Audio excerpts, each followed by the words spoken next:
Hi guys, it's Kelly here and I'm back with another video for Picket Studios. Today we are going to be using the craft beer lemonade, and I didn't show it for some reason, I don't know why, whiskey drink shaker dies, a nice cold one, which is the background stamp, and then the best mom and dad die. So this is my husband's and my father-in-law's Father's Day cards, which if you are a dad today, happy Father's Day. So I honestly didn't think about the second option until later.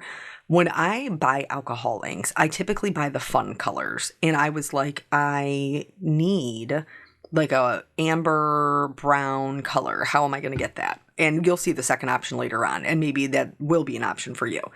But in the meantime, I needed to make my own brown. So that is how I ended up kind of experimenting with custom colors.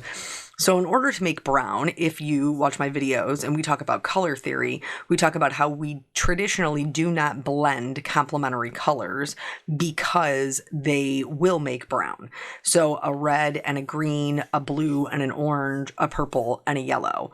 But depending upon which colors you use, you will get a different type of brown, a cool brown, a warm brown.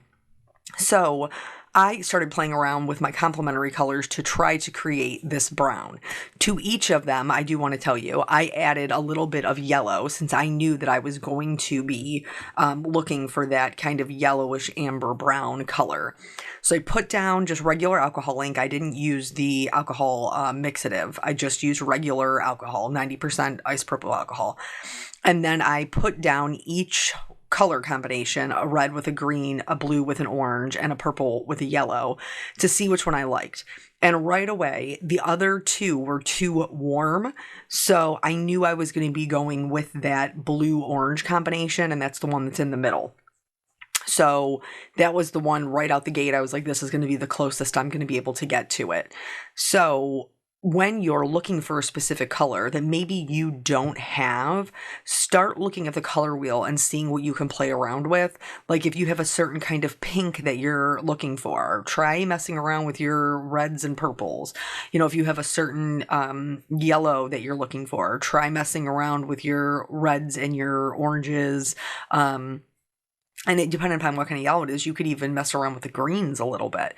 But so here, I've settled on this orange and blue combination. So I am trying to get more of that into the center, enough of it that I will be able to use it behind my shaker to create my card. So I'm using the Tim Holtz little hand air blower here to kind of move things around.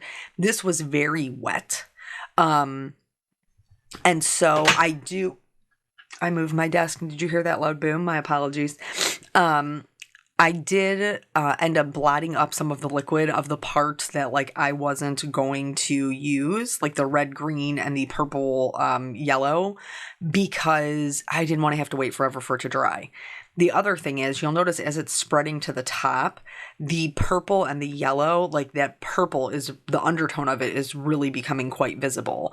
So if that's the color that you're going for, just make sure you watch the edges. So I created that one and then I set it aside. This is for my background right here. And again, I'm still trying to create that brown sort of amberish color.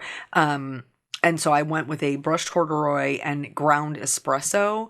And then I'm also going to bring in fossilized amber to really brighten the whole thing up.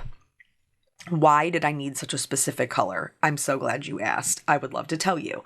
I was looking for it because I had actually made a completely different Father's Day card for my husband. And then I realized this is so silly, and I know that. But it wasn't on theme with what I bought him. So I did not want to give him that card. I wanted to give him a card that was on theme. So I still had to make my Father's Day card for my father-in-law anyway. So I was like, yeah, I'm just going to do this. This makes more sense to me. So I bought him for Father's Day, which he's already opened his gift. So it's safe to put the information out there. I bought him a man crate. I don't know if you've ever heard of them. You can pick all different kinds of ones like jerky or snacks or whatever, your significant other or dad or whatever, whoever the man in your life is, whatever they're into. But I chose the whiskey one, the whiskey appreciation one. And so I wanted his card to be on theme. So now here, this is the background on the left, and this is what my alcohol inks dried to. And it was too blue. It was too cool. So all I did was just add some more alcohol, and then I added some more of that yellow to kind of warm it up. Don't be afraid to play with these. And if you end up getting a color that you don't like, alcohol ink is very forgiving. If you end up getting a color that you don't like, if it's still wet, go ahead and sop up as much of it as you can. Then put down just regular alcohol and keep wiping. Your paper may be slightly stained, like your Yupo paper might be slightly stained, but you can start all over again. So here I've just put in more of the yellow to really warm it up, and I'm just moving that around. I know that it's going to be the background to my shaker, so it doesn't have to be perfect. This is it dry again, and you can see when I put it up next to my background, it's almost a spot on match. I think part of the reason why it looks so blue is because it's kind of bookended by those reds. So here's the second option. If you don't have alcohol inks or you don't want to blend a custom color, you may have something in your stash that you could use, which is alcohol marker refills. So I have Copic markers. I didn't even think about this until after the fact. I was like, I didn't even need to make my own color. I could have just used my Copics. And it's the same thing for the alcohol mixative or isopropyl alcohol. You can use the what do they call it, the blender solution, what is that, colorless blender, that's what it is. You can use the colorless blender. Now I would recommend using alcohol if you have it, because it's much cheaper than replacing your colorless blender refill. But so for this one, I just chose brown. I mean, I obviously had brown refills. I have brown markers. So I chose a bright yellow, which was a Y08 at the top.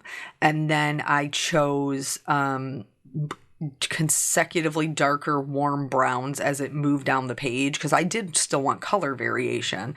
And so I used the one that we made with the custom color alcohol ink for the beer, and I used this one for the whiskey glass. So both of them were totally usable. They matched pretty well. So don't feel like if you have one or the other, or there's somebody else who has, who is it? I can't remember. There's another company out there that has alcohol inks besides Ranger. So just use whatever you have that will make it work. For this background, if you have not seen these backgrounds before, I have used one of them from Picket Fence. They are, what do they call them? They're like endless backgrounds. Basically, the way that these work is they all fit into each other. So like when you stamp it, I treated it with my anti-static tool. I'm stamping it down with Versamark. Oh, something super important to note. This is the next day for me.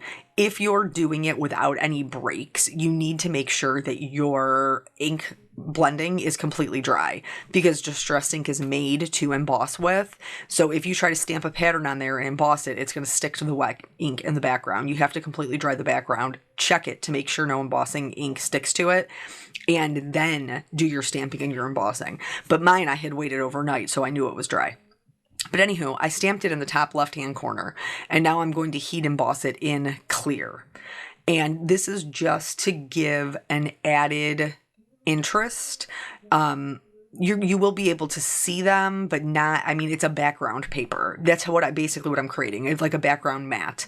So that is why I chose to do it in the clear. You could, stamp it in a color, like a brown or, whatever. Or you could even white heat emboss it. That would be pretty too. But I just went with the clear because I wasn't looking for it to compete with my focal point. I was looking for it to complement my focal point. But anywho, this never-ending background. So basically, the right-hand side where that stamping stops lines up with the left-hand side. And then the top and the bottom also line up. So you can just continuously stamp them for edge to edge um, stamping to create a big piece of pattern paper as you need. And in this case, I just need a, A2 size card, 4 1/4 by 5 1/2. But these are really great if you're trying to, create a full background because they line up perfectly, really pretty easily. And then, what is the other one? The watermelon one, I think, is the one that I used previously, and I created a shaker card with it. If I will try to remember to link that at the end. But anyway, these are great. And so this one has like a bunch of different bottles, and really it's just for like the ambiance of it. So I went ahead and stamped it. This is the last one. It's just this one little corner that I had to line up and then heat emboss. And then this part will be done. And then we'll just set it aside and start to work on creating our shakers, which the craft beer die will be more of a traditional shaker. The whiskey glass is a standalone shaker. So for the craft beer, I am cutting the main beer mug out of a white piece of cardstock. This is going to be the front of my card. And I did just want to tell you, you want to save that piece that pops out of where the handle is. And then for the center die, I'm actually going to cut mine out of vellum. So that I can add it over top of it as kind of like a frosty little accent. So I'm going to cut that out of vellum as well. This is the whiskey drink shaker, and I'm going to modify this one because I want to, in the whiskey appreciation crate that I bought him, had personalized rocks glasses. So that's what I wanted. I wanted a rocks glass. So in order to do that, I'm going to take like the first 2/3 of the die and put that onto my cardstock. So that way I can create a glass that is a little bit shorter. In order to run this through my die cut, I'm going to do partial die cutting. So you just put it in like normal, except you put your top cutting plate where it does not cut through the entirety of it. So I have it lined up about 1/4 of an inch up from where the die is. Where that plate is where the pressure is. So if there is no pressure on the rest of the die, it will not cut. So in order to finish, I'll show you here. There's no cut at the bottom. Right, we've stopped it right there and we've changed the size of the glass. I did do this a couple of times because I wasn't sure how tall I was going to need my glass or if I was going to need more than one. I wasn't really sure of my design at this point. So I'm going to go ahead. My Fisker's trimmer has a wire guide inside, so I can line up that wire guide with the parts that are already cut. And then here, I'm going to cut it once to get a straight edge, a flat bottom. And then I will go back in, and I apologize that it's kind of off screen. But basically, I'm going to take that little blade, and I'm going to do the same thing that I did for the sides. I'm going to line it up in what's already cut. And then I'm going to pull it down and stop at the next cut line. And then that way it will cut the center out, but leave me with the bottom. So it's going to leave me with a frame that I will then be able to turn into this rocks glass shaker, where I trimmed it where it was, for it to be flat. It was a little hairy. For my ice cubes, which come from the lemonade shaker, I am doing a very, very thin coat of the sea glass paper glaze, and this dries shiny, and so I'm doing a very thin coat on a piece of vellum, and it does like warp the paper a little bit, but it's okay because I'm going to run it through my die cutting machine and that will mostly flatten it back out. It will definitely flat out the ice cubes that I'm going to cut out of it. So, and this dries really, really quickly. As it dries, it did crinkle up a little bit more, but nothing that was overly concerning. Because I can't not color, I didn't want to leave my glass with no shading at all. So I chose to do a little bit of blue. And I went in first with the B01, or I'm sorry, the B00. And it wasn't quite dark enough. So I'm going back in with a B01 A 01, yes. So the B00 was too light. I went back in with the B01, then blended it out with the B00, and then lastly, it's a B quadruple zero. And it's just to get some shading on the bottom. And I did create, like I said, I cut out 3 of them because I wasn't sure of my design yet. To stick this to my acetate, I oftentimes use, well, almost always use liquid adhesive, but sometimes it is better to use dry adhesive. And if you're sticking something to acetate or to Yupo paper, I have picked up that it is much better to use a dry adhesive. So I'm just using some tear tape to do that. And then I'll go in and remove that release paper. I have my piece of acetate sitting there to the right. And so I'm just going to stick it right down onto my acetate. And then using my scissors, I will trim around this so that it matches up to that kind of creative size die that we made ourselves. And then that will be a standalone shaker. Now that my sea glass paper glaze is dry on my vellum, I'm going to use the ice cubes from the lemonade shaker and cut out several of these. These are going to go into my little rocks glass. You can see them up there. And then this is the craft beer shaker. In order to adhere my acetate, I'm using that same kind of tear tape and then removing, the release paper, and I'll put the acetate down right over top of that so that it sticks really nicely and it's not going to go anywhere. So I do like to try to make sure that I get all like the dust particles or anything off of my acetate before I adhere it. So now with both of those in place, I'm going to work on creating the shakers portion.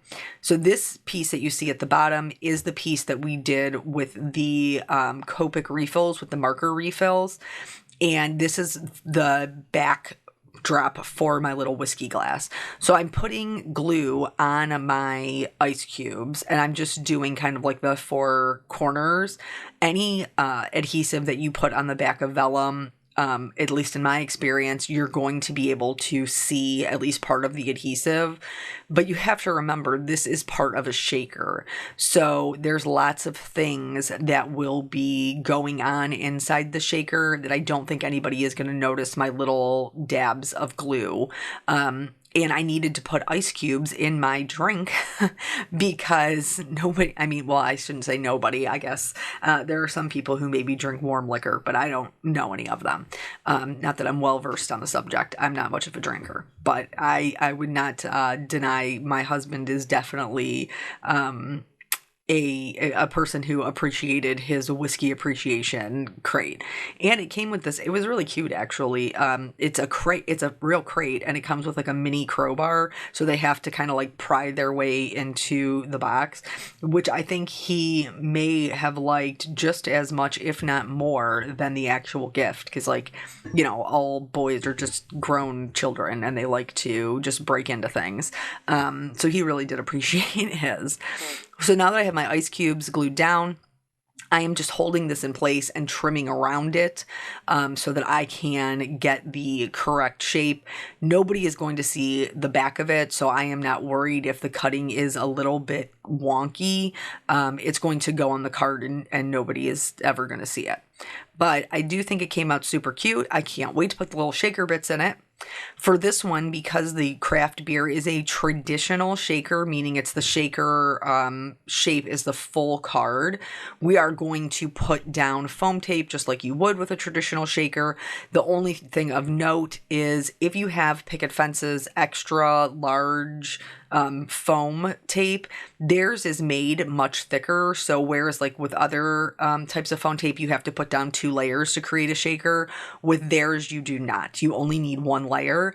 And also you want to make sure that your foam tape is going edge to edge, so that way none of your little shaker bits fall out. Like they need to be butted right up against each other, and it's going to be the same thing here. Even though the rocks glass is in itself an individual shaker, like it stands on its own as an individual shaker, all of those edges still need to be sealed up with foam tape, or I will lose my my bits that I'm filling. Speaking of my bits I'm filling with, I am using Dad's Mix, ice cubes, the Sands of Time rhinestones, and is it All About the Yellow? Is that what the other one's called? I think it might be called All About the Yellow. But anywho, I'm using a little bit of each of them. Obviously, much less for my rocks glass as it is smaller, and then much more for the craft beer die because it's very large and it's the full card. So I just picked out of each one kind of what I wanted, which was like those darker browns, medium browns, some yellows. And I did not put I do want to note that I did not put the ice cube ones in the beer. I just put it in the rocks glass. So then once you have all of your shaker bits in there are some people who remove their adhesive before they do their shaker bits. I didn't have an issue, but if that's something that you have a problem with, like spilling your bits out, trying to get the release paper off, then pull the release paper before you put your sequins or rhinestones or whatever in. Then once the release paper is off, I just put the backer on kind of like a lid, and there is our shaker. It's got all our little shaker bits in it. It's our little rocks glass.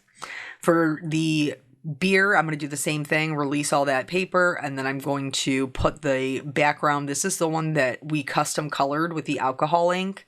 I trimmed it down to be the size slightly smaller than an A2 size card, and then that is going to be the backer for this one. You remember I told you to keep that little piece. We're going to then adhere that to the acetate to keep our mug shape. And then the vellum portion, again, I know I'm going to be able to see my adhesive. However, I also know that for this one, my sentiment is going to go right across the middle, so you won't really be able to see the adhesive. I'm cutting the Dad out of navy blue and the Best out of gold. These cards kind of matched each other. And as you can see, I'm still cheap, y'all. I'm still a cheap chicken. See how I'm using my leftovers from my die cuts to use as my mat, because nobody's going to see that. So I don't care. I'm using my scraps where I can. So I mounted a piece of white onto a piece of navy. There's just like 1/8 of an inch mat on that. And then I didn't want to leave my shaker glass kind of floating in the air, so I did cut a piece of dark brown at an angle, and I'm going to put my little rocks glass on that. That's going to ground it, and then my sentiment will be to the left-hand side. When I'm adhering the sentiment here, I'm starting with the 2 letters on either side because there's a stopping point, like this mat stops. So I need it to be centered on this mat. So doing the first letter and the last letter allows me to center the A in between them. And then I will add the Best in the top left-hand corner. Can I tell y'all how I struggled? I struggled trying to figure out the layout that worked best for this, because in my mind, I kept insisting that it be a portrait card. And finally, after a whole day of working on it and a whole night's sleep, when I came back to it the next morning, I was like, just flip it into landscape, Kelly. So if you're struggling with the elements that you have for a card that you love all the elements, but they're just not coming together, just try flipping it around, because that's all it took for me. And then even I was talking to a crafty friend, and she and I were like trying to work out how it should go. And the next morning I was like, girl, I finished this card. You're never going to believe what I did to finish it. And she was like, you flipped it, didn't you? And I was like, yeah. She's like, I totally didn't think of that yesterday, but the moment that you said it, it made so much sense. Just flip it. Yep.